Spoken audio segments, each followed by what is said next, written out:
국물 없는 기자회로 여러분들과 다시 만나게 됐습니다. 반갑습니다. 어서 오십시오. 반갑습니다. 네, 민동 기자님 나오셨고 우리 정상근 기자님도 나오셨고. 네. 그래요. 오랜만에 뵙는 것 같아요. 네. 지난주에도 나왔었는데 못 보셨나 보군요. 네. 코로나 잘 극복하셨고. 네네네. 알겠습니다. 나온 지 한 달이 넘어가요. 그래요.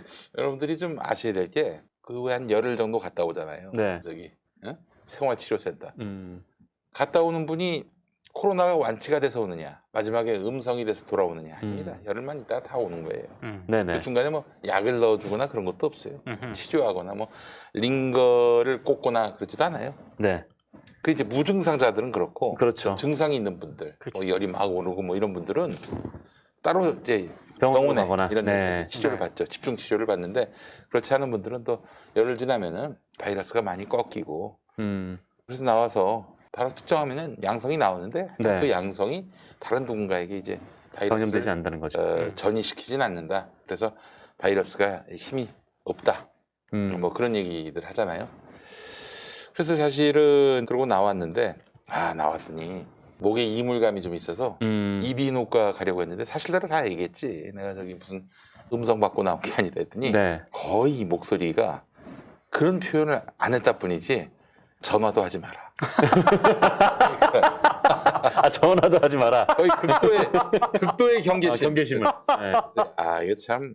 근데 사실은 코로나는 누구나 걸릴 수 있는 거 아니에요. 네네. 근데 어떤 사회적 신분이나 혹은 뭐 출신 배경 이런 걸 가지고 아예 사람 취급도 안 하는 그런 사람들은 얼마나 서글플까, 슬플까 그런 생각을 좀 잠시 해봤습니다. 그래서 참 코로나는 누구나 다 걸릴 수 있는 그런 병이죠. 병이긴 하지만은 그걸로 사람들 차별하지 않았으면 좋겠다는 생각이 들고 우리가 이제 집단 면역이 되길 바라는 거 아닙니까? 그렇죠. 한 70%인가 60% 집단 면역 되면은 그때는 뭐 그 사회가 코로나의 위협으로부터 벗어날 수 있는 네네. 단계에 놓였다 이렇게 말할 수 있을 텐데 저는 그 집단 면역의 어떤 그런 모델이 되는 그런 사례를 봤어요. 오.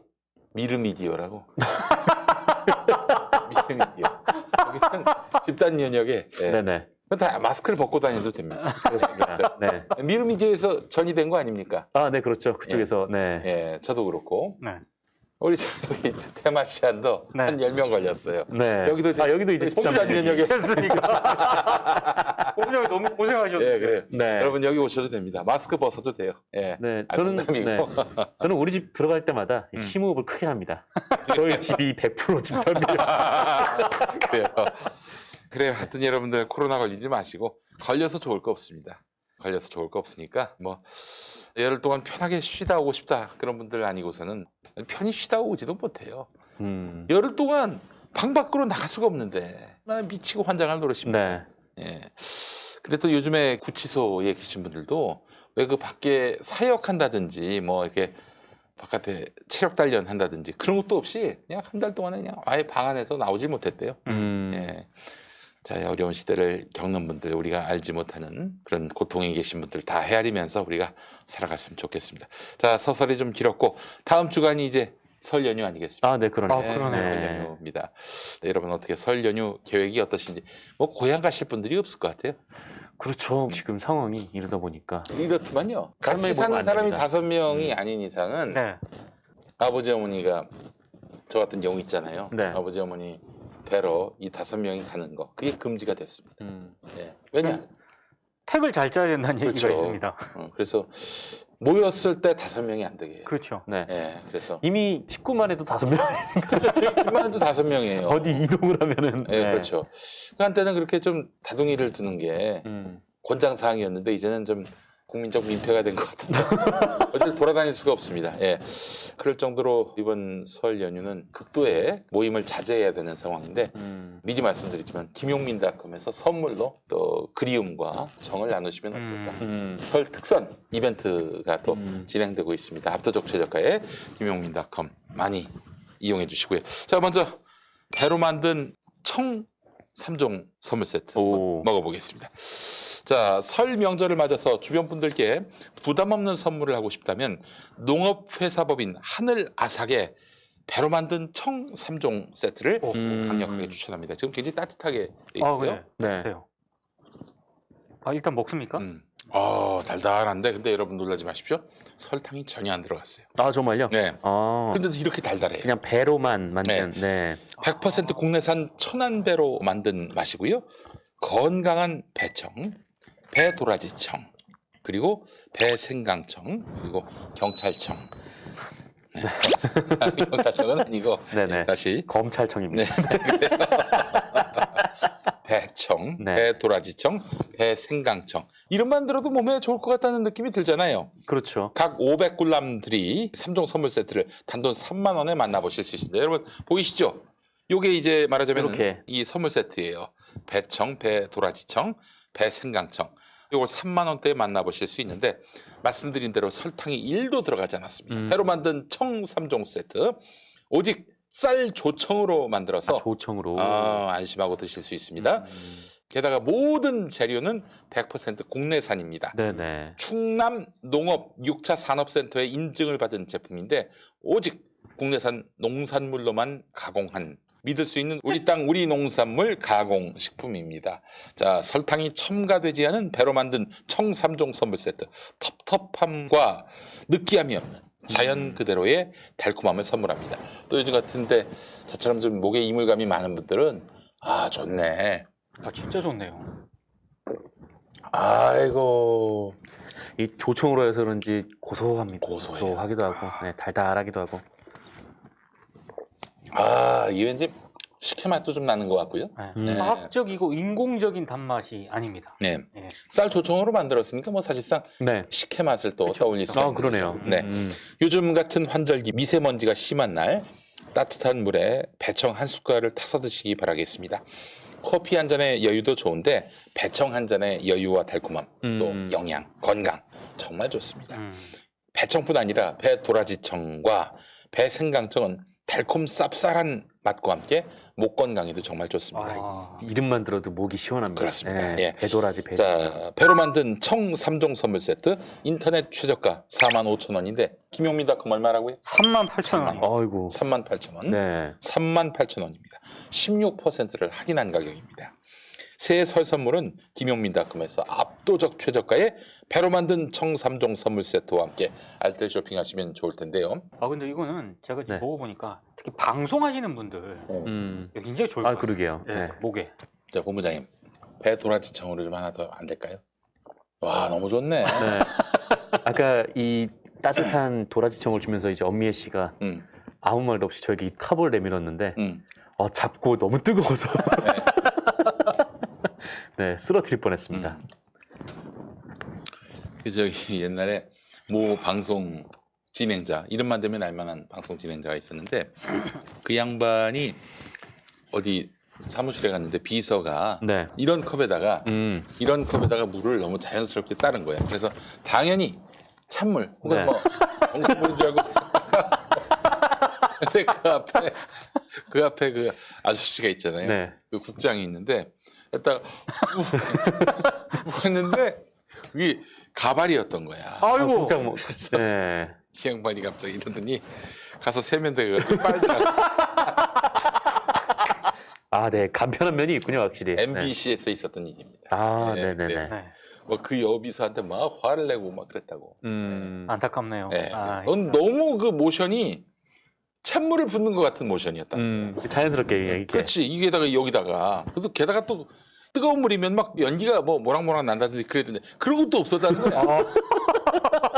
그랬다 그냥 바로 그냥 그런 일들이 있었습니다. 자, 배로 만든 청 3종 선물 세트고요. 이번에 또 해와 서울에서 새로운 제품이 출시됐다고 들었습니다. 예, 새로운 제품이 나왔습니다. 2년 전에 저희가 이제 소화삼을 들고 왔었는데요. 소화가 잘 되는 인삼. 인삼. 예, 그때는 이제 식품으로 해서 만들었었는데 예. 이제 인삼 대신에 6년근 홍삼으로 바꾸고 그다음에 이제 품질이나 이런 것들 효과나 이런 부분들을 높이기 위해서 건강기능식품 그것까지 다 획득을 하고 왔습니다. 네. 게다가 구성이나 이런 것들에서 굉장히 좋은 효과가 나는 건데 이름을 소화삼이라고 짓다 보니까 사람들이 소화제인데 왜 이렇게 비싸냐고 이런 얘기들을 너무 많이 하셔가지고 예. 네, 그래서 여러분들이 기억하시기도 편하게 고박사 홍삼으로 바꿨습니다. 고박사 홍삼. 네. 오늘 보니까 고박사 홍삼순. 네, 순입니다. 삼순이. 네. 고박사 홍삼순. 김삼순이 아니라 홍삼순. 아이고 그래요. 이거 뭐 보통 홍삼액 같은 느낌이 드는데 맞습니까? 맞습니다. 예, 그래요. 호박사 홍삼순 딴 거하고 별 차이가 없으면 뭐하러 광고를 하는지 그러니까요. 모르겠습니다. 네. 다른 게 맞습니다. 있는 모양이죠? 예, 다른 게 있습니다. 엄청 다른 게 있는데요. 네. 기존에 있는 제품들이 순수한 홍삼을 얘기를 하시면서 홍삼만 들어가 있다던가 아니면 그냥 좋다는 것들 좀 많이 넣어서 만드는 경우가 많은데 그렇지. 저희 같은 경우에는 1000년 전부터 있었던 문헌을 바탕으로 저희 아버지랑 제가 50년 동안 더 발전시켜서 만들어내는데 가장 핵심적인 내용이 사구자탕이라고 하는 약이 있는데요. 아, 그래요. 요즘같이 면역이 정말 중요하게 대두돼 있을 때 정말 그렇죠. 중요한 내용이거든요. 네, 정말 네, 중요합니다. 우선은 사구자탕에 대한 논문은 국내적으로 굉장히 많은데요. 예를 들어서 소화기 쪽에 도움이 된다라고 하는 논문이 22건이 있고요. 그다음에 면역에 도움이 된다는 논문이 24건이 있는 그런 오래된 처방입니다. 이게 그 면역력의 짱이란 말씀인 거죠? 맞습니다. 오. 선물용 박스를 보면은 한국 세 번째 운학문 네네. 이렇게 나와 있는데 네네. 이게 뭐예요, 이거는? 이거는 저희가 한국의 전통적인 문양 중에서 건강한, 그러니까 예를 들어 천년을 산다고 하는 그러니까 예전에 고려 청자부터 시작해서 쓰기 시작했던 그런 문양을 넣어서요. 예, 예. 여러분들이 정말 마음 편하게 오래오래 건강하게 사셨으면 하는 바람으로. 그래요. 네. 전통 그리고 역사 네. 그러면서도 건강이 모두 농축된 우리 고박사 홍삼순이 나왔습니다. 하루에 한 포 정도 먹는 게 좋은 건가요? 정확히는 한 2포 정도가 아. 더 좋은데요. 네, 한 포 뭐. 정도 드셔도 괜찮습니다. 아, 네, 네네. 그래요. 이 며칠 뒤면은 설날인데 고박사 홍삼순으로 선물을 하시면 딱 좋겠네. 요새 뭐라고 할까요? 모 회사의 에브리데이인가 하여튼 뭐 그런 게 나오면서 많이들 하시잖아요. 네, 맞습니다. 그 제품과 좀 비교하면 어떻습니까? 예, 그 제품 같은 경우에는 아시다시피 그게 먹기가 편하게 하기 위해서 홍삼만 들어가다 보니까 설탕이나 당분율을 엄청 많이 넣습니다. 아, 그렇지. 네. 그리고 아까 말씀드린 것처럼 홍삼만 들어가 있어서 이게 인삼에 약간 거부감이 있으신 분들은 예, 인삼의 부작용 대표적인 게 들어가서 소화가 되지 않으면 머리 쪽으로 올라오거든요. 오호. 그럼 가장 흔한 게 두통이랑 불면인데 예, 이거에는 첨가물도 없으면서 여기 안에 들어가 있는 약 자체가 소화기가 좋게 된다는 이유 자체가 전체적으로 몸에 퍼진다는 얘기입니다. 인삼의 기운이요. 네. 그래서 그거랑은 상대가 안 되죠. 왜냐하면 네네. 아까 말씀드린 것처럼 1000년 동안 연구가 되어 있는 내용이라서요. 그래요. 네네. 정말 면역력을 증진시켜주는 고박사 홍삼순의 효험을 지금 제가 몇 분도 안 됐는데 느끼고 있어요. 아니 이 먹는 순간이 건강해지겠구나라는 느낌이 그래요. 네, 근데 활기가 도는 기본적으로 것 내가 이제 같아요. 한약에 잘 맞는 부분도 있지만은 고박사 홍삼순이 내 자양강장을 저격했네. 아, 그래요. 자, 이제 그 며칠 뒤면은 설날인데요. 사회적 거리를 두기 때문에 올 설은 고향에 가고 싶어도 못 가는 분들이 많으실 겁니다. 네네. 그런 분들께 마음만이라도 고향에 보내고 싶다 하실 때에는 면역력 향상에 좋고 가격도 정말 저렴한 고박사 홍삼순을 강력하게 추천합니다. 김용민닷컴에서 압도적 최저가에 판매 중입니다. 여러분, 우리 고박사 믿으시고요. 네. 고박사의 어떤 한약 학자로서의 자존심과 또한 걸어온 삶의 인생, 또 아버지까지, 아버지의 인생까지 전부 다 도합해서 믿으시면 되겠습니다. 우리 고장호 박사님, 이거 대박 나시길 바라면서 감사드립니다. 그러면서 코로나 백신이고 치료제가 필요 없다. 네네. 근데 뭐 고박사 홍삼순이면 된다. 이런 얘기가 나올 정도로 네. 많은 분들에게 심의를 왔다 갔다 하는. 시도를 받으셨습니다. 그런 생각이 듭니다. 여러분, 네. 지금 아직 뭐 백신과 치료제, 퍼펙트한 백신과 치료제가 나오지 않은 상황인데 이럴 때는 뭐 어떡합니까? 마스크, 네. 손 씻기, 그리고 고박사 홍삼순입니다. 아, 기억해 주시기 네네. 바라겠습니다. 자, 고박사님, 네. 감사합니다. 예, 감사합니다. 고맙습니다. 고맙습니다.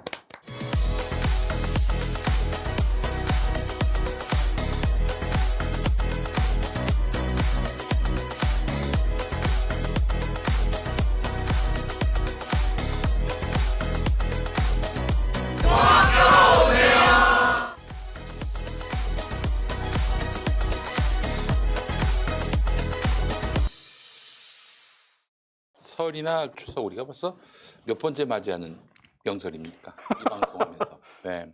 기억이 나질 않습니다. 네, 그래요. 항상 그러면서 우리가 과거에 교통방송 회고하고 막 그랬었어요. 그렇죠. 예. 네. 올해는 뭐 TBS가 특별 방송을 하거나 그러지 않을 다 것 같네요. 방송사들이 아마 다 그럴 거예요. 왜냐면은 지역으로 내려가는 걸 말리는 맞아요. 당국이 말리는 상황이어서 그렇지. 특별 방송을 하진 않을 겁니다. 그리고 명절 때 안 막힐 땐요. 아, 진짜. 제가 교통방송도 한번 해본 적이 있었는데 네. 소시적에 리포터도 해봤는데 와 세상에 특집 방송 중인데 CCTV를 봤는데 다 뻥뻥 뚫린 거야. 막히는 시간만 막히고 그렇죠. 그 나머지 시간은 뻥뻥 뚫려가지고 뭘 방송할 게 없는 거예요. 여러분 다 그냥 뻥 뚫렸습니다. 원활합니다. 그냥 그렇게 끝내는 거죠. 이상 한국도로공사 교통종합상황실이었습니다. 한마디 그거 어떻게 하느냐. 그때는 또 방법이 있지. 딴 얘기. 막힌다 이것만 갖고는 방송을 한 문장밖에 못해요. 할당된 시간이 있나요? 그 연결 그럼 동안? 한 1분 내이지. 그래서 지금 어느 고속도로 구간은 지금 안개가 자욱하다. 어디는 비가 내린다. 안전운전하시라. 그리고 그때는 또 고속도로가 많지 않았어요. 1990년대였으니까. 그래서 뭐 그때는 없었는데 지금은 고속도로가 굉장히 많잖아요. 거미줄. 네, 요새는 많죠. 그렇죠. 그래서 반드시 고장차가 발생합니다. 아 맞아요. 예. 꼭 고장차 얘기해 주는 거지. 이 구간 지나실 땐 조심하시라. 예. 그때는 진짜 아무것도 없었을 때는 그때는 뭐 날씨 얘기라도 해야지. 그럼 만약에 날씨가 다 좋으면 어떡하냐. 그런 경우도 있었어요. 날씨가 화창해서 운전하시긴 좋을 텐데 이럴 때 기상청은 내일 또 비가 온다고 그러니까 여러분 조심하시라. 요거 하고 그렇죠? 얘기한 대로 졸음운전 그래서 몇 시간에 한 번씩은 반드시 휴게소를 들드시라. 뭐 이런 뭐 하나만 한 멘트들. 그런 얘기 나올 때는 딱히 전화 소식이 없구나라고 생각하면 되겠군요. 네, 그렇죠. 예. 그랬던 기억이 납니다. 아유, 참 지금은 내비게이션이 다 그런 역할을 하니까 뭐 그런 방송도 좀 무의미한데 명절 방송이 또 과거에는 어떤 예능 방송에 파일럿 방송을 하던 그런 아 맞아요. 시즌이기도 했죠. 네. 명절 특집 해가지고 네. 한번 간을 보는 거죠. 네. 잘 되면 이제 정규 편성 그렇죠. 들어가고. 네. 옛날에는 그렇게 이제 창작해가지고 예능 프로를 만들었는데 70년대 우리나라 이제 TV가 들어온 게 1961년하고 66년인가 67년 그리고 69년 61년은 KBS 66년은 TBC 그리고 69년은 MBC 이렇게 됐었는데 예능 방송을 사실 그 포맷을 창작한다는 게 쉽지 않았거든요. 그래서 네. 어떻게 했느냐 영도에 갑니다. 부산 영도 아, 예. 해종대 쪽에 가면은 일본 방송이 다 보이는 거예요. 그 여관 들어가서 일본 방송을 보고 아 요거 따라해야지 해서 포맷을 메모를 내가지고 와서 이렇게 창작을 하지. 창작이 아니라 모방을 하지. 예. 근데 이제는 뭐 더 이상 그럴 필요가 없을 것 같아요. 한일 해저 터널이 뚫리면 가서 직접 볼 수 있으니까 네. 타고 가서 예. 좀 걸어가서 이렇게 옆에 인도도 만들었으면 좋겠어요. 그 말이에요. 예. 자, 뭐 하여간 명절 이야기를 좀 많이 해봤는데 오늘 어떤 얘기 해볼까요? 한겨레 얘기를 좀 해야 될 것 같습니다. 간단하게 브리핑을 좀 하면은요. 한겨레 현장 기자 40여 명이 자사 법조 보도가 데스크 주도로 정권 편향적으로 작성되고 있다. 이런 어떤 그 성명을 발표를 했습니다. 성명 내용을 보면은요. 조국 사태 이후에 한겨레가 권력을 검증하고 비판하는데 점점 무뎌지고 있다. 국장단의 어설픈 감싸기와 모호한 판단으로 좋은 저널리즘의 가치가 훼손되고 있다. 이렇게 비판을 하면서 윤석열 검찰총장 관련 보도, 그리고 이용구 법무부 차관 관련 보도, 그다음에 김학의 전 법무부 차관 출국 금지 관련 보도 이 세 가지 사례를 이제 제시를 했습니다. 그러면서 이런 부분도 있어요. 현재 한겨레 법조 기사들은 정치적 이해관계에 따라 쓰여지고 있다. 그에 따른 부끄러움과 책임은 온전히 현장 기자의 몫으로 돌아오고 있다. 한겨레가 어쩌다가 파시즘적이라는 비판을 받는 기사를 쓰게 된 걸까? 이런 대목이 있습니다. 아니 파시즘적 기사를 언제 쓰셨다고 그래? 현 정부를 빨아주는 파시즘적 기사란 얘기예요? 파시즘이라는 단어를 저는 사용할 때는 굉장히 조심스럽게 사용을 해야 된다라고 생각을 하는데 그렇지 파시즘이라고 하는 거는 야 너희들 이것만 믿어 딴 거 믿지 마 이 의견만이 정설이니까 딴 데는 눈독 들이지 마 다양한 의견 웃기지 마 까불어 입 닫아 이게 파시즘 아닙니까? 그렇죠. 근데 한겨레에서 그런 일이 있었습니까? 저는 모르겠습니다. 일단 지면에서는 일단 보기 힘들어요. 그런 지면과 인터넷 기사라든가 이런 부분에 있어서도 한겨레 기사가 굉장히 파시즘적이다라고 생각하는 건 없었던 것 같고요. 아무튼 이 현장 기자 한 40여 명 정도 되는 기자의 성명으로 사회부장이 보직 사퇴를 했고요. 법조 팀장도 보직 사퇴를 했습니다. 지금 그래서 한겨레 편집국장 같은 경우에는 기자협회보와의 인터뷰에서 법조 기사가 정치적 이해관계에 따라 쓰였다는 현장 기자들 비판에 일단 대화의 장을 마련하겠다. 어찌됐든 성역을 두지 않고 권력과 자본을 비판해온 한겨레 기자로서 자긍심을 훼손당하지 않으려는 비명 같은 외침이라고 믿는다. 이렇게 일단 기자들의 성명을 평가를 했습니다. 그러면서 한겨레 편집국장이 특정 정당, 정치 세력을 이롭게 하려는 목적으로 기사를 다루지 않았다는 점만은 분명하게 말씀드릴 수 있다. 이런 입장을 밝혔거든요. 근데 저는 뭐 이 한겨레 현장 기자들의 성명 발표 이후에 이런저런 한겨레 내부 게시판에서도 논란이 좀 벌어졌고요. 그리고 언론계 안팎에서도 이제 여러 가지 입장 표명 같은 게 있었습니다. 근데 제 생각은 일단 이 문제는 한겨레만의 문제는 아닌 것 같아요. 비슷한 상황에 처해 있는 매체들이 꽤 있습니다. 근데 어찌됐든 저도 이제 보직을 맡아봤고 국장을 맡아봤던 사람으로서 일단 사태가 이 지경까지 온 것에 대해서는 한겨레 편집국 간부들 책임이 큽니다. 그렇지. 저는 그렇게 봐요. 그럼. 그러니까 이른바 한겨레 같은 경우에는 특히 조국 사태를 계기로 그때 당시부터 흔히 말하는 주니어 시니어들 기자들 간의 인식차가 좀 있었거든요. 근데 어찌됐든 그런 인식차가 존재를 했다면은 보직을 맡은 간부들이 이거를 해결하기 위해 노력을 했었어야 된다라고 봅니다. 근데 제가 들은 바로는 별다른 어떤 그런 상황 개선이라든가 이런 부분에 대한 노력 없이 상황을 약간 방치한 측면이 있는 것 같아요. 그러다가 이런 사태가 벌어진 것 같은데 또 이번에 한겨레 현장 기자들이 성명에서 거론을 했던 그 사례 있지 않습니까? 그 사례들은 저는 뭐 현장 기자로서 충분히 지적할 수 있다고 봅니다. 근데 그럼에도 불구하고 성명에 아쉬운 부분이 있습니다. 네. 네, 그 부분을 좀 중점적으로 얘기를 할까 하는데요. 근데 현장 기자의 판단이 항상 옳은 건 아닙니다.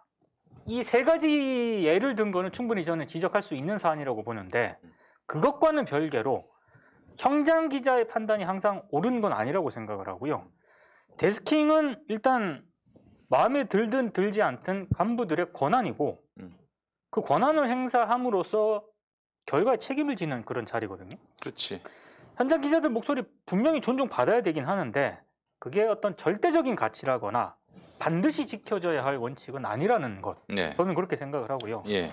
만약에 데스크의 어떤 결정이나 판단에 동의를 못한다. 현장 기자로서 이의 제기를 할 수 있고요. 그것이 받아들여질 때도 있고 역으로 받아들여지지 않을 때도 있습니다. 근데 받아들여지지 않은 모든 상황이 외압 혹은 권력에 굴복한 부당한 지시는 아니라는 말씀을 꼭 드리고 싶고요. 데스킹 권한에 따른 조치일 수도 있다는 그런 얘기인데 그렇지. 아니 그 만약에 자기들 뜻대로 만약에 데스크가 행동하지 않으면은 뭐 파쇼고 다 저기 독재고 다 저기 권력의 딸랑이고 그렇게 어떻게 볼 수가 있어요? 아니 데스크가 뭐하러 있어? 그럼 지들이 다 그냥 쓴 걸 올리고 블로그처럼 하면 되겠네. 페이스북에 글 올리듯이 올리면 되겠네. 그래서 지금 김윤 PD가 언급한 이 문제하고도 연관이 된 문제인데 네. 성명서 내용을 자세히 좀 제가 봤거든요. 네. 이런 부분도 있어요. 문재인 정부 법조팀의 한겨레가 유독 관대했다. 이런 대목이 나옵니다. 그러니까 이 얘기는 돌려서 얘기하면 친정부적이다라는 그런 그렇지. 얘기나 마찬가지거든요. 저는 이런 생각이 들어요. 대체 우리 언론은 언제까지 친정부, 반정부 프레임에 따라서 기사를 분류를 할 것인가? 그 언론 매체를 구분을 할 것인가? 저는 친정부적이다. 친정부 프레임은 굉장히 부당한 프레임이라고 생각을 하거든요. 그러니까 이 기사가 친정부냐, 반정부냐 이게 기사의 어떤 그런 중요한 잣대가 될 수는 없다고 봐요. 예를 들어서 만약에 문재인 정부의 공수처 추진하는 거 있지 않습니까? 이거 찬성하면 친정부적인 매체인가요? 이거 반대하거나 비판하면 그럼 정부를 견제하는 그런 매체인가요? 이건 매우 단순한 논리라고 생각을 하고요. 그럼 윤석열 검찰총장이 검찰 비리 문제에 대해서 적극적으로 수사를 안 하고 있잖아요. 사과도 안 하고 있고. 자, 이거를 비판하는 거는 비판했어. 그럼 이 기사는 친정부적인 그런 기사인가요? 그러니까 이 보도로 인해서 누구에게 이득이 되느냐 이렇게 공정성의 잣대를 판단하면 안 되지. 그렇잖아요. 저는 그렇게 생각을 해요. 이 보도로 인해서 누가 손해보느냐 여기에 천착할 필요가 뭐가 있어. 있는 그대로 진실을 밝히면 되는 거지. 네. 근데 왜 이게 항상 잣대가 결과가 누구 편에 좀 더 이득을 주느냐 여기에만 천착해 있냐 이거예요. 아니 그러니까 중요한 걸 놓치는 거 아닙니까? 저는 그렇게 생각을 해요. 그러니까 이게 개개별 사안에 따라 판단을 하는 것이지 그 결과적으로 정부에 힘을 실어주는 그런 기사다. 이 여부가 저널리즘의 어떤 그 기준이 될 수는 없다라고 저는 생각을 하고요. 이제 그런 식의 기준과 잣대를 들이대기 시작을 하면은 미국 같은 경우 민주당 정권에서 뉴욕타임즈하고 워싱턴 포스트 있지 않습니까? 이거 완전히 친정부 매체예요. 그런 그치. 식으로 따지면. 네. 그러니까 이런 식의 지적이 온당하냐? 저는 그거 아닌 것 같다. 우리 정상근 기자는 어떻게 보세요? 저는 이게 사실 이전에도 비슷한 논란이 좀 있었거든요. 그렇죠. 예. 그때도 좀 보고 이번에도 보면서 무슨 생각이 들었냐면 이게 더 이상 큰 규모의 편집국이 운영이 될 수 있을까라는 생각이 맞아요. 들었어요. 이런 식이라면은 네. 네, 그러니까 이런 충돌이 빚어진다면은 그렇죠. 그러니까 뭐랄까, 그러니까 한겨레 같은 예를 들면은 예전에는 좀 한겨레가 단일한 대우를 좀 갖추기 쉬웠던 거죠. 그러니까 뭐 지금의 이제 편집국장부터 시작해서 뭐 부장단, 뭐 팀장 이렇게 쭉쭉 펴서 나가는 이제 좀 뭐라고 할까요? 하여튼 뭐 직제들이 쭉 있고 그 밑 안에 이제 기자들이 쭉 있어서 이제 글을 올리면은 팀장이 보고 부장이 보고 국장이 보고 이런 것들이 좀 단순하게 가능했었어요. 왜냐면은 90년대까지만 해도 그것이 사실상 뭐 독재냐 반독재냐 그 부분만 합의가 되면은 맞아요. 이게 한겨레 내부에서 그냥 의견 통일이 쉽게 이루어질 수가 있는 거였거든요. 근데 최근에 보면은 이게 개개인별로 의견들이 너무 다른 거예요. 그러니까 이른바 뭐 조국 사태를 보는 사람들의 입장도 어떤 사람은 이런 생각 있고 어떤 사람은 또 저런 생각 있고 또 지금 일어나는 모든 일들에 대해서 어떤 사람들은 이런 생각 있고 어떤 사람은 이런 생각들이 있고 좀 그런 면이 있는데 그런데 지금의 이런 시스템은 그대로 유지가 되고 있단 말이죠. 그럼 이 시스템에서 자기랑 생각이 다른 데스크가 그 기사에 대해서 의견을 낼 수도 있는 거고 고칠 수도 있는 건데 그런데 만약에 그게 좀 뭐랄까 받아들여지지 않는다면 그러니까 데스크라는 기능 자체가 좀 문제가 있다라고 생각을 한다면은 이게 유지가 될 수 있을까? 그러니까 지금 이제 문제가 선배가 후배에게 막 갈군다거나 막 때린다거나 아니면은 좀 그런 문제가 아니라 어떤 특정한 논조에 있어서 내가 이게 불만이다라고 얘기를 한다면 이 데스킹 시스템이 유지가 될 수 있을까라는 거죠.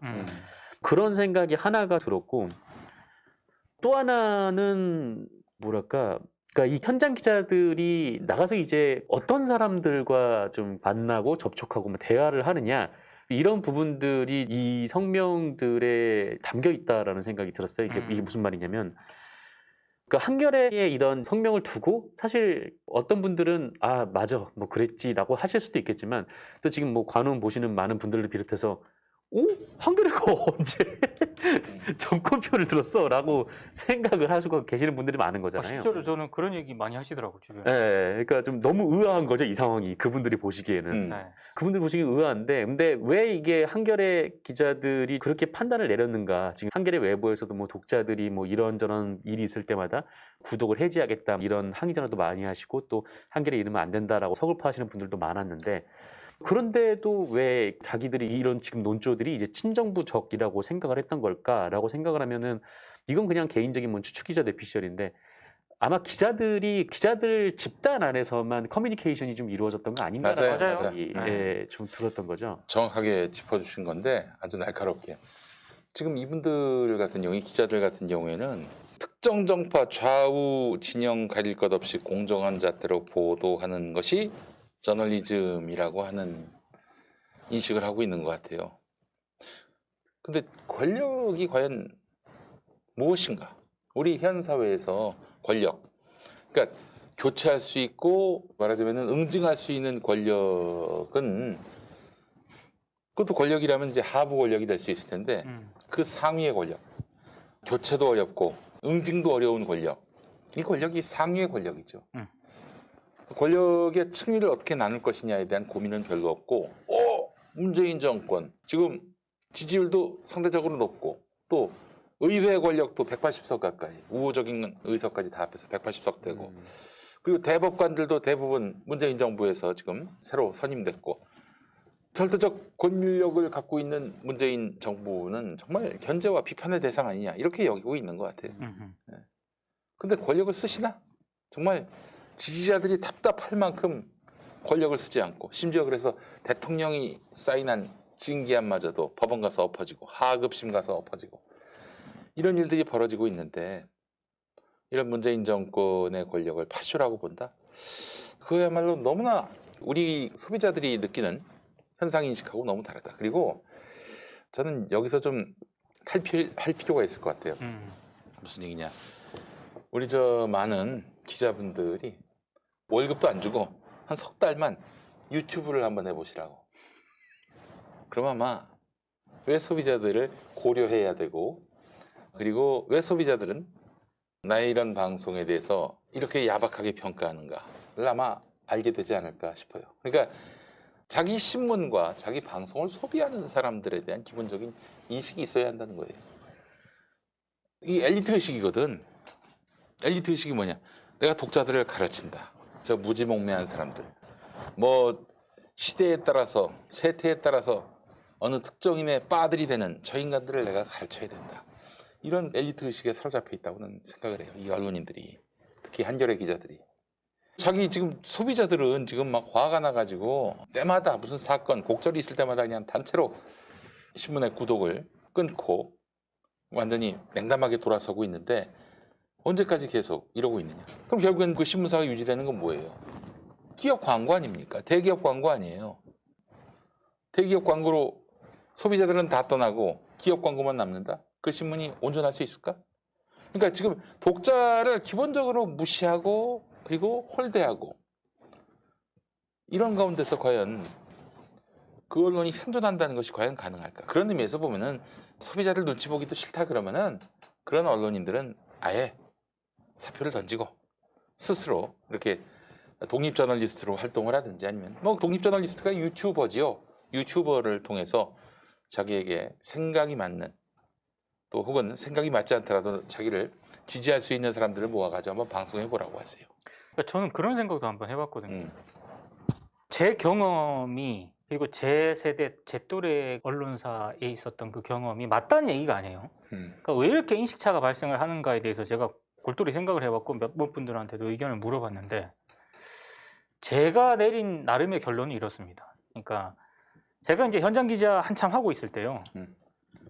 그 기사의 어떤 바로미터가 되는 기준, 내가 쓰는 기사라든가 또 논조를 결정을 하고 고민을 하고 상의를 하고 토론을 하고 그 기준은 출입처라든가 현장에서 만났던 그 기자는 어떤 그 취재의 대상이었고 그걸 바탕으로 기사를 쓸 때 내가 속해 있는 회사의 선배, 그러니까 내가 취재한 내용을 바탕으로 그 선배들하고 토론을 많이 하고 논조를 잡아 나갔거든요. 그래서 취재는 밖에서 하지만 내 취재된 내용을 취합해서 흔히 말해서 논조를 정하는 거는 내가 속해 있는 선배들과 때로는 싸우기도 하고 때로는 내가 얘기하는 게 킬되기도 하고 그런 과정을 통해서 형성이 됐거든요. 그렇지. 근데 지금은 제가 내린 잠정 결론은 그 바로미터가 소속돼 있는 그 언론사 내부 어떤 디스커션, 커뮤니케이션 과정을 거치는 게 아니라 현장에서 만나는 흔히 말하는 기자단, 또래 어떤 그런 기자들, 그 출입처에 있는 다른 어떤 회사 소속의 선배들 이런 쪽에 바로미터가 더 옮겨진 것 같아요. 그러니까 한겨레 기자들은 이런 거지. 기자단들끼리 만나면은 딴 언론들은 뭐 정말 서로 뒤질세라 막 조국을 추미애를 씹어대는데 우리는 독자 눈치 본다고 데스크가 좀 릴렉스 하라고 한단 말이야. 실제로 그랬는지는 모르겠지만은 자기들이 느낀 건 그거 아니야. 다른 데는 연락에 쓰는데 우리는 못 쓰게 한다. 이거 봐라. 이거는 우리가 추미애 나팔수가 돼버린 것이다 라고 생각을 하고 있는 거예요. 그렇게 이제 인식하게 된 거지. 아니 그러니까 데스크들이 그러는 행동은 딴 언론은 저렇게 자유롭게 막 씹어대는데 사실이든 아니든 막 씹어대는데 왜 우리는 보도하지 못하게 하느냐. 그럴 때 데스크들이 다 썩어 빠져가지고 현 정부에게 동화돼가지고 다 문 빨아서 그렇게 하는 겁니까? 그게 아니잖아요. 더 큰 권력. 우리 사회 더 큰 권력이 뭐예요? 검찰 권력 아닙니까? 시험 봐서 얻은 권력으로 정권마다 정권 초에는 지난 권력, 죽은 권력 그렇게 시신을 훼손하고 그리고 현 정부에 힘 빠지면 새로운 권력을 만들기 위해 막판에 또 수사에 뛰어들고 그래서 힘 빠진 권력 응징하는 힘 빠진 권력 그렇게 더욱더 힘 빠지게 만드는 그런 수사를 한단 말이에요. 그런 검찰의 그런 로직을 너무나 잘 알고 있기 때문에 이런 검찰의 행태에 대해서 누구보다도 잘 들여다보고 있기 때문에 이 검찰의 하는 행동에 대해서 무비판적으로 보도하고 그렇게 또 그들이 만들어내는 그런 의제에 쫓아가는 것은 부적합하다라고 생각을 해서 릴렉스 하는 것 아니겠냐 이거예요. 근데 현장 기자들은 말씀하신 대로 기자들끼리 모이면은 우리 한겨레만 가장 쪽팔리는 거야. 아, 딴 데는 그냥 뭐 저 먼 발치에 달려가고 있는데 우린 이게 뭐냐 이러는 거지. 그러니까 이게 참 그래서 또 저는 여기서 한 발 더 나가서 보자면은 이 후배 권력의 문제와 또 직결된다고 봅니다. 후배들이 지금 막 선배들을 상대로 해서 이게 한 번이 아니잖아요. 조국 장관 때도 뭐 편집국장실에 까맣게 A4로 붙였고 이번엔 40명이 또 성명을 내고 저는 권력투쟁이라고 봅니다. 선배들과의 권력투쟁이 벌어지고 있는 거예요. 권력투쟁 이해가 안 되죠. 연차가 좀 낮은 그런 기자들이 좀 배우고 그 선배들이 경험을 통해서 쌓았던 그런 식견 같은 것들을 좀 배워가면서 완숙해져 가지 않고 나 자신이 이미 온전하다. 근데 저 꼰대들 지도를 내가 왜 받냐? 이거 아니에요. 그래서 이제 권력투쟁이 벌어지고 있는 것이고 저는 뭐 더 나가서 뭐 모든 언론이 다 그런 건 아닙니다만은 젠더 관련한 기사에 있어서 선배들이 특히 남자 선배들이 어어어어 하면서 그냥 요구하는 대로 기사 올라오는 대로 손 못 대고 그대로 출고시키는 이런 일도 실은 이 권력투쟁의 한 부분이라고 봅니다. 아니 데스크가 데스크권을 행사하지 않으면은 뭐로 있어요? 그만둬야지.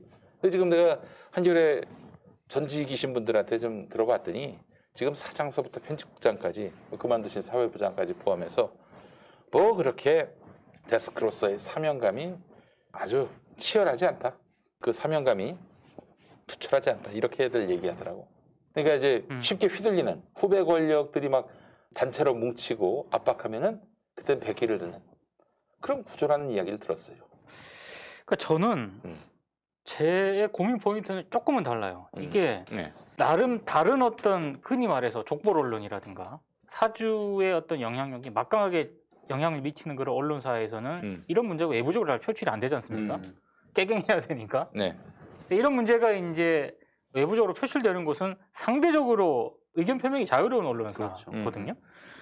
근데 저는 그런 측면 외에도 시니어와 주니어들 간의 인식차가 이렇게 점점 커지는 이유 중에 하나가 특히 이제 상대적으로 진보적이고 상대적으로 개혁적이라고 평가받는 언론사에서 왜 이런 갈등이 계속 분출이 되느냐.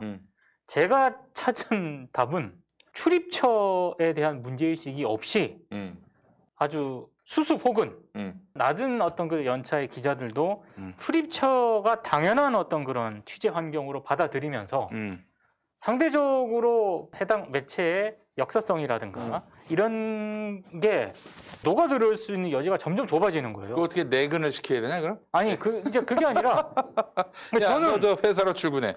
저는 그래서 조금 이해가 안 됐던 것 중에 하나가 미디어오늘하고 뉴스타파 등에서 지금 법조기자단 이 건을 가지고 지금 소송 단계로 들어가고 있지 않습니까? 우리도 들어가게 해달라 이러면서. 네, 들어가게 해달라고 얘기를 하고 있잖아요. 근데 저는 미디어오늘이나 뉴스타파에서 그 정도 기자단에 대해서 특히 법조기자단에 대해서 공식적으로 문제 제기를 하고 이게 법적 대응까지 진행되는 어떤 그런 단계라면 다른 것은 몰라도 상대적으로 법조기자단 내에서 경향이나 한겨레나 상대적으로 이 문제에 대해서 예전에 그래도 목소리를 내왔던 매체에 있는 기자들이라면 이거 적극적으로 저는 연대를 해야 된다라고 생각을 하거든요. 근데 연대 목소리가 안 나와요. 왜 그럴까? 저는 그 출입처 그 기득권에 거기 자유로울 수 없는 거죠. 어떤 출입처 문제에 있어서 여전히 문제점이 저는 뭔지는 나름 알고 있을 거라고 생각을 합니다만 거기서 배제됐을 경우에 취재 환경이라든가 그런 상황들을 노정하고 싶지 않은 게 아닐까. 네. 여전히 좀 그런 부분에서 의혹을 가지고 있고 그런 부분들이 계속 누적이 되면서 저는 지금 사태가 이렇게 계속 악화되고 있다라고 생각을 합니다. 한겨레의 그 문제를 해결할 수 있는 가장 좋은 방법을 저는 알고 있습니다. 사장 투표를요 직원들이 하잖아요. 네. 주주들한테 넘기는 겁니다. 기자들이 주주가 되든가 투표권을 행사하고 싶으면 지금 소비자를 떠난 한겨레 신문이 돼버렸어요. 그렇잖아요. 주식 팔아버리고 혹은 뭐 절독하고 이런 사람들이 부지기수로 늘어나고 있는 상황에서 기자들에 대해서 합리적이고 그리고 정당한 데스크권 행사도 제대로 안 되고 그럴 것 같으면은 사장 선임은 주주들한테 맡기는 거예요. 아, 왜 못해요? 민주노총은 수십만 노동자들을 상대로 해서 직접 투표하게 만드는데요. 그 뒤로 민주노총 위원장의 권위가 많이 올라갔어요. 마찬가지로 한겨레 신문 사장은 소비자들이 뽑도록 하는 거예요. 소비자들이. 주주들이 혹은 독자들까지. 그래 보십시오. 그리고 한겨레는 나의 언론이다. 이런 생각이 드는 거고요. 그렇게 주주와 소비자들이 뽑아준 독자들이 뽑아준 사장 리더십에 누가 도전해? 권위가 없어. 권위가. 사장이나 편집부장이나 내가 봤을 때. 그러니까 권력 투쟁을 이렇게 허용하는 겁니다. 아니 그렇잖아요. 우리가 자기 신문을 소비하는 독자와 주주들한테 투표권을 줘봐요. 이런 일이 없을걸? 전례가 없을 거예요. 경향신문은 모르겠습니다. 그런데 강진구 기자가 그런 얘기 하잖아요. 후배 권력. 거기도 마찬가지예요. 사원 주주제인가 그렇잖아요. 한겨레보다 더 폐쇄적이지. 그러다 보니까 항상 뭐 그런 일들이 비일비재하고 누군가 사내 왕따를 딱 지목하면은 그 사람들이 사퇴할 때까지 사표 쓸 때까지 본 척 못 본 척 해버리고. 근데 이런 현상은 앞으로 더 심화될 거라고 저는 생각을 합니다. 왜냐하면 인식과 또는 가치관의 간극이 점점 벌어지는 추세 아닙니까? 더 세밀하게 구분되고요. 그러니까 요즘 진보 언론조차도 노조위원장이 안 나온다는 거 아니에요? 안 나오죠. 안 나오는 이유가 뭘까? 노조위원장 하면은 진보는 노조위원장을 상근하지 않습니까? 상근? 누구요? 그러니까 이제 전업으로 네네. 노조위원장 하잖아요. 자기 일을 하면서 노조위원장 하는 경우는 없잖아. 진보 언론 특히 대표적으로 한겨레나 경향 같은. 근데 노조위원장을 안 하려고 한다. 왜 그러겠어? 1년 하다가 이제 사람이 완전 골병이 드는 거예요. 워낙에 다른 견해 그걸 조율 못 해가지고 그 조율 못하면 또 무능하다는 소리 듣는 거고 어느 한편으로 시시비비 가려서 한편 쓰면은 저 편파적이다 독재다 또 이런 얘기 나오니 아이고 세상에 먹고 살려고 행복하려고 회사 다니는데 다니다가 이제 골병이 드는 거야. 그러니까 이제 우리 민주주의가 이제 그동안은 독재와 싸우느라고 나름대로 그 싸우는 것만으로도 정당성과 권위를 가졌는데 아 이제는 좀 시즌 2가 온 것 같아요. 정리를 면이 있죠. 네, 정리를 하면 뭐 이번 논란이 어떻게 결론이 내려질지는 좀 상황을 봐야겠죠. 근데 어떤 식으로 결론이 내려지더라도 이게 한겨레만의 문제는 아니라는 점을 분명히 말씀드릴 수 있고요. 한겨레가 어떤 과정을 거쳐서 합의점을 도출할지는 그래서 굉장히 중요한 것 같고 저는 문제 제기할 수 있다라고 앞서 얘기했듯이 다시 한번 강조를 하는데요. 그러면서도 아쉬운 점, 정말로 아쉬운 점. 한겨레 현장 기자들이 권력을 검증하고 비판하는데 점점 한겨레가 무뎌지고 있다라고 지적을 했는데 여기서 말하는 권력은 정치 권력만을 의미하는 것인가? 이 질문을 한번 드리고 싶어요. 그러면 검찰, 삼성 권력에 대한 비판과 우려의 목소리는 왜 이런 식으로 나온 적이 좀 드물었는가? 이런 생각도 가지고 싶고 우리 열심히 비판했다고 아마 반박할 겁니다. 그러나 그 정도 비판 갖고 되겠어요? 검찰 편향적인 어떤 그런 기사에 대한 어떤 자성 이런 부분들이 이런 식으로 공개적으로 목소리가 표출된 적이 있었던가? 저는 검찰 역시 살아있는 권력이고요. 역시 언론이 견제해야 될 대상이라고 생각을 하는데 정치 권력에 대한 어떤 견제에 비해서는 검찰에 대한 시각이 한겨레마저도 상당히 우호적이었다. 그런 부분들에 대한 어떤 비판과 지적은 한겨레 역시 찾아보기 힘들었다. 이런 말씀을 좀 드리고 싶습니다. 그래서 좀 안타까웠습니다. 저는. 그래요. 우리 애청자분들은 별 관심이 없는데 뭐 이렇게 얘기가 기냐라고 하시는 것 같아서 예. 다른 이야기 또 뭐가 있을까요? 북한 원전 지금 최대 이슈 아닙니까? 네네네. 북한 원전이라고 얘기하고 싶지 않습니다. 저는 난데없는 색깔론 이념 공세라고 생각을 하는데 몇 개를 좀 찾아봤어요. 네. 북한 원전에 대해서 과거 몇몇 언론들은 어떤 주장을 펼쳤던가. 지금은 이제 시사저널로 자리를 옮기신 전영기 전 중앙일보 논설위원, 칼럼니스트. 2018년 5월 10일 이거 간단하게만 얘기를 하겠습니다. 예. 전영기의 퍼스펙티브라는 칼럼에서 북한의 심장을 한국형 원전이 뛰게 할 때 진짜 평화가 온다. 이런 칼럼을 게재했습니다. 그 어느 정권 때예요? 2018년이니까 2018년 5월 10일입니다. 5월 10일. 아, 그러면은 대통령 정상회담 이후에 정상회담 바로 음. 그때 막 북한의 한국형 원전을 지었을 때 그때 진짜 평화가 온다라고 주장을 했던 분입니다. 예. 뭐 그런 얘기를 일단 전해드리고 싶고요. 지금 이분은 이런 국민의힘이 주장하는 이적행위 이런 주장에 대해서 어떤 생각을 가지고 있을지 잠옷 궁금하고요. 그리고 역시 2018년 8월 11일자 조선비즈 당시 김종호 산업부장께서 북한이 원전을 요구한다면이라는 데스크 칼럼을 썼습니다. 역시 앞에 전영기 칼럼니스트에 비해서는 조금은 온건한 입장을 취하긴 했습니다만 만약에 북한이 비핵화 실현의 반대급부로 원전 건설을 요구를 한다면 그때 과연 남한에서 추진 중인 탈원전 정책을 문재인 정부는 지속할 수 있을 것인가? 탈원전 정책을 비판하면서 북한의 원전의 어떤 그런 요구 이거 해올 때 어떡할래? 이런 식으로 물었던 건데 만약에 탈원전하다가 그렇게 해서 원전 관련한 산업 기반 같은 것들이 사라지면은 북한이 AS 요청할 때 어떻게 하냐? 뭐 이런 식의 얘기도 합니다. 네. 예. 그리고 역시 뭐 중앙일보라든가 한국경제 이런 등등에서 비슷한 시기입니다. 2018년 3월 20일, 21일 이 무렵인데 원전 수출 국민행동이라는 조직이 출범을 하거든요. 네. 대대적인 기자회견을 하는데 아주 타진과 함께 기사를 써줍니다. 북한의 한국형 원전 짓자, 원전 수출 국민행동 공식 활동 스타트 해가지고 상당히 주목을 해줍니다. 네. 그래서 역시 이 기자회견에서도 한반도 평화 정착을 위한 수단으로 북한의 한국형 원전을 수출하자는 제안이 나왔다라는 점을 또 비중 있게 보도를 하고 있습니다. 그러면서 중앙일보 같은 경우에는 존경하는 국민 여러분, 이게 성명서 전문, 기자회견 전문을 기사에도 붙여주기도 하고요. 이랬던 기성 언론들이, 보수 언론들이 지금 북한 원전과 관련해서 근거 없는 이런 이념 공세를 또 대대적으로 보도를 하고 있지 않습니까? 네네. 노무현 전 대통령의 말씀을 들려드리고 싶습니다. 예. 부끄러울 줄 알아야지.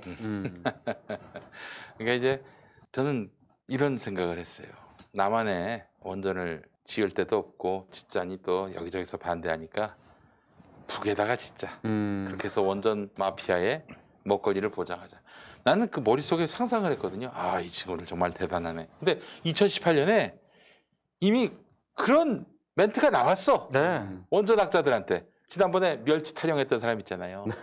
그 사람이 북한에다 원전 짓자. 예. 남한에다 원전을 짓기는 좀 어려우니까 북에다 짓자. 이러면서 원전 마피아의 먹거리를 지키려고 했단 말이지. 지금 탈원전 비판하는 그 교수들, 학자들, 네. 이해관계에 얽혀 있는 사람들이요.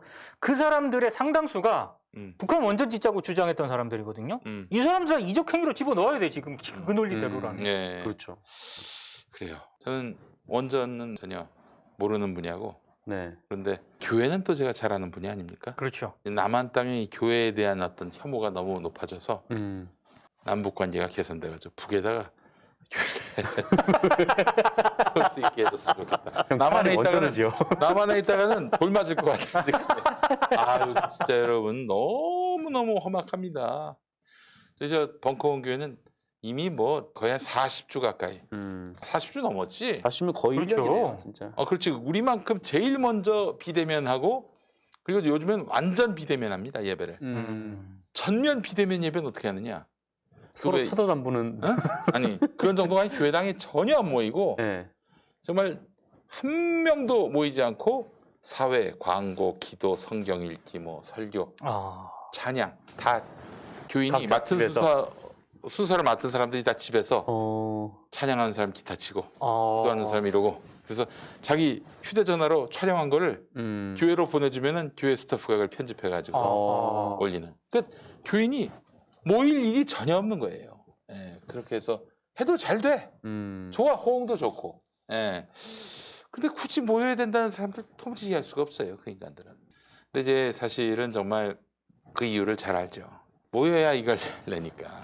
보는 눈이 있어야 이걸 내니까. 안 그래도 요새 좀 SNS에서 화제가 되는 그림이 이제 주 예수를 믿으란데 주에다가 가로치는 예, 네. 네, 그 만화가 되게 화제는 아, 이거 거예요. 오래전부터 나왔던 거야. 주 예수. 예. 근데 정말 이게 위기인 줄 알아야 되는데 위기인 줄 몰라요. 도리어 오늘 뭐 최성해 그 양반이 스스로 목사라고 얘기하고 다니는데 왜 취재해봤지? 어디 가서 목사 안수 받았는지, 어디서 목사 자격을 취득했는지 우리가 맞아요. 알아내지 못했어요. 결국. 원래 그런 게 비밀은 아니잖아. 아니 그런 거는 되게 어느 교단인지조차도 우리가 파악이 안 돼. 대충 어디 외국 나갔다 한동안 안 보였다 돌아와서 그래서 나 목사 됐다. 그러면 다 믿어주는 분위기야. 특히 미국 가서 미국 가서 받았 몇 년 있다 오면은 나 목사 됐다 그러면은 국내에서 한 7, 8년 열심히 공부해서 목사 자격을 취득한 것보다도 더 쳐줘. 아하. 뻥일지도 모르는데. 검증 같은 건 안 하나요? 검증? 네. 영어로 돼 있는데 어떻게 검증하나? 혹시 최진봉 선생님도 아니. 우리 저 지봉이 김봉 형의 농담이죠. 교수님은 네. 저 그분은 국내에서 목사 네. 안수를 받았어요. 음. 우리 저 구로동 쪽에 보면 한영 신학대학교라고 있지 않습니까? 아세요? 아니 모릅니다. 지나가다 보면 나와 한영 신학대학원 대학교라고. 지금도 이름이 그건가? 한영. 한영신학대학교 대학원. 네. 여기 나오셨어요. 여기서 이제 목사 수업을 하셨고 그리고 음. 목사 자격을 이 교단에서 취득하셨어요. 음. 그분은 그래서 제대로 했어요. 예, 제대로 공부하신 분이고 최진봉 교수를 그렇게. 최진봉 교수가 그 목사 안수를 후루꾸로 했겠나 설마. 농담이에요. 저 여기 텍사스 갔다 오셨다 보니까. 아니 근데 이제 예전에 그 형님은 좀 하여튼 너무 궁금하더라고. 추부길 씨라고 아세요? 추부길. 아, 네. 예. MB 때. MB 때 뭐 청와대 홍보비서관 들어갔고 촛불 집회를 사탄이라고 했다가 맞아요. 예, 그 양반 항상 극동방송 열심히 나왔어. 출연자였는데 계속 추부길 집사 하다가 얼마 안 있다가 목사가 됐더라고. 예, 그래서 참 이 양반 어디 속성 과정을 밟았나? 어떻게 이렇게 빨리. 요즘에는 제가 한 그렇죠 15년 전에 뉴스엔조이 편집장 할 때 네. 그때 달 50만 원씩 석 달만 이렇게 내면은 150만 원만 내면은 석 달 뒤에 목사 안수를 주는 그런 신학교가 서울역 앞에 있는 걸 확인했어요. 그래서 우리 기자 한 명을 그렇게 회사 돈을 줘가지고 목사 안수를 받게 하려고 했다가 중간에 퇴사하느라고 그 뜻을 이루지 못했는데 요즘에는 아예 일종의 어떤 계약금 같은 걸 내면은 네. 그때 목사 자격을 취득시켜주고 그리고 학교 다니라고 해. 계약금 내면. 아 요즘엔 또 이제 선불제 목사 안수라고 하하. 후불제가 아니라 선불제 목사 안수라고. 그래서 단가가 어느 정도 됩니까? 응? 단가가. 그것도 뭐 천차만. 150만 원 그래요. 아, 아이고, 그래요? 뭐 무슨 이름 없는 교단인데 이름 있는 교단에서 그렇게 할 수가 없지. 예, 음. 그래서 빤스 목사는 6개월 과정으로 해서 목사 안수 주겠다. 근데 한번 거기 가보려다가 말았지. 예. 몰매 맞. 그러니까 지금의 한국 개신교에서 문제 있다 하는 사람들 거의 100이면 100 대충 어디서 목사 자격을 취득하고 목사 안수를 받았다라고 얘기하는데 목사 자격을 취득하고 와서 그러고 있는데 정말 주의하셔야 됩니다. 예. 정말 자격 없는 인간들이 돼가지고 무리를 빚는 경우가 너무나 많아요. 아하. 최근에 이제 우리 평화나무에서 한 교회를 이제 취재를 했는데 여목사예요. 네. 남편도 목사고 둘이 이제 교회를 운영하는데 이 여자 목사가 한마디로 뭐 교인들의 왕이에요. 그냥 뭐 마음에 안 들면 싸대기 날리고 막 그리고 욕하고 목사가요? 목사가 난 마귀가 씌었다 이런 얘기도 하고 어허. 이 교회는 재밌는 게 1년에 2번 디너쇼를 합니다. 이 교회가 디너쇼를 위한 교회. 네. 노래는 어떠냐? 그 목사는 항상 여주인공으로서 거기서 이제 말하자면 주인공 역할을 하면서 주로 노래를 부르는데 노래가 말이죠. 정말 상상을 초월합니다. 왜요? 너무 못해요? 곽세지 한번 쳐보시고 한번 들어보시기 바랍니다. 노래를. 네, 노래를. 이런 새로운 장르가 있나? 근데 그 아들 보세요. 그 아들도 목사인데 어머니 아버지가 교회에서 철권 권력을 휘두르는데 이 아들은 어떻게 하느냐? 여성 교인, 특히 기혼 여성들 네. 옷을 벗겨가지고 아이고야. 아들이? 성추행을. 그래서 이제 얼마 전에 징역 4년 어허이, 굉장히 참. 싸게 끄는 거지. 그리고 목사직 파직을 당했어요. 아, 참. 예. 하여간 이렇게 교인들을 그루밍을 해가지고 완전히 정신적으로 영적으로 노예 상태로 만드는 자들, 제가 숨이 붙어 있는 한, 평화나무가 살아있는 한 그들과의 전쟁을 그치지 않을 것입니다. 아, 정말 그렇게 종교에 몰입하면요 사람이 이성을 잃어버려. 어? 저는 한 번도 그런 경험이 없어가지고 음. 참 그런 상태가 어떤 상태일까 궁금하긴 합니다. 완전히 비판이나 소통 같은 것들이 불가능한 상황. 아하. 예. 그러니까 어떤 한 사람의 말이 있으면 그 말에 대해서 절대적으로 추종해야 되고 거기에 토를 달 수가 없는 거예요. 파시즘이지. 그 어려운 말로 파시즘이야 이게. 자기가 헌금을 내면서 다니는 교회에서 막 목사가 디너쇼 같은 걸 하고 있는데 문제의식을 못. 그저 아니 디너 쇼를 하면은 이제 그것도 좋은 공연장을 빌린다고. 네. 그러면은 누가 그 노래를 들으러 옵니까? 어떻게 하느냐? 표를 다 교인들이 사. 아. 뭐 20만 원 하고 그래요 한 장이. 한 장에? 예, 그걸 뭐 교인들이 선장씩 사고 그래. 그래서 어떻게 하느냐? 초대를 해. 초대 온 사람은 정말 괴로운 시간이지. 저 노래를 또 들어주고 있어야 되니까. 예. 아유, 참 세상에 자격 없는 목사들이 많다 보니 전혀 어떤 자질이나 소양도 갖추지 않고 이렇게 쏟아져 나오다 보니 네. 이렇게 코로나 위기 상황에서 혹여나 우리 신도가 감염될까봐 염려해야 되는 거 아닙니까? 그게 그렇죠. 목사의 그 도리 아니에요? 당연하죠. 그러기는커녕 뭐 이거 헌금이 안 들어올까봐. 그래서 저는 뭐 오늘도 김용민 브리핑 오프닝에서 얘기했는데 개신교가 가장 요즘 반대하는 게 차별금지법 아닙니까? 네. 네. 개신교를 위해서 차별금지법이 필요하다. 차별금지법이 뭐냐면은 종교를 어딜 믿건 간에 하여튼 그 종교를 믿었다는 이유로 차별할 수 없게 돼 있어요. 차별금지법. 근데 지금 보세요. 기독교가 지금 어디 노방전도하면 돌 맞게 생겼어. 그래서 기독교가 생존하려면은 차별금지법이 필요하다. 그러니까 교인을 반대하지 마시고 때리지 말아주세요 예. 이렇게. 아 근데 이거 또 하나 좀 여담처럼 얘기하자면은 또 차별금지법이 뭐가 있냐면은 형을 다 살고 나온 사람들 있죠. 네. 네. 그 사람들에 대해서 그 어떤 이유로도 차별할 수 없게 돼 있어요. 장혜영 의원 법안에 그러합니다. 그래서 저는 그 우리 김종철 전 대표한테 잘못했으면 잘못한 만큼 벌을 받아라. 감옥 갈 일 했으면 감옥 갔다 와라. 이런 말씀 드리고 싶어요. 그리고 형을 다 살고 나오면은 차별금지법에 따르면 누구도 그 양반에 대해서 정죄를 할 수가 없게 돼 있어요. 그렇잖아요.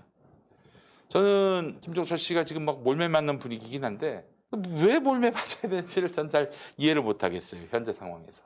뭐 물론 성추행을 했다는 그런 지적에 가해자로 몰린 김종철 씨가 나도 동의한다 이렇게 얘기했으니 성추행 사건이 성립이 됐지만 도대체 그게 한 50살 산 김종철 씨가 그 인생이 통째로 부정당해도 될 만한 짓인지는 우리가 좀 알 필요가 있을 것 같아요. 공당의 대표니까.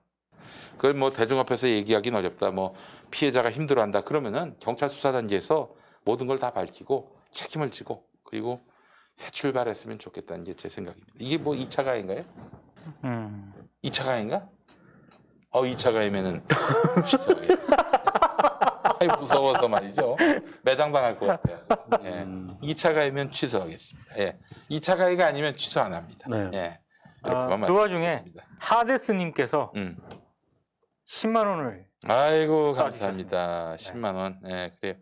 어이구 이달에 우리 애청자분들이 보내준 네네. 그 슈퍼챗 다 합친 것보다도 많은 것 같습니다. 10만 원.